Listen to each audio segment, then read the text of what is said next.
Tapi saya fikir, ini pendapat saya lah. Saya fikir kenapa Sekinchan tu mendapat perhatian. First of all sebab dia punya vibe, dia punya surrounding tu ada sawah padi. Bagi tahu kan, sawah padi ni tak semua negeri ada.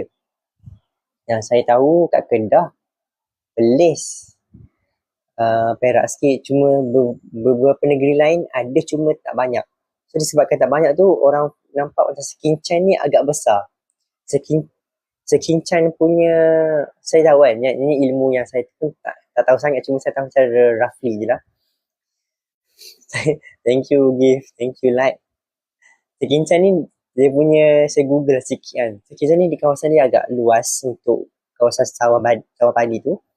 Dan pula dia punya event di Sekinchan tu akan lalu dekat kawasan sawah padi tu, di tengah-tengah. So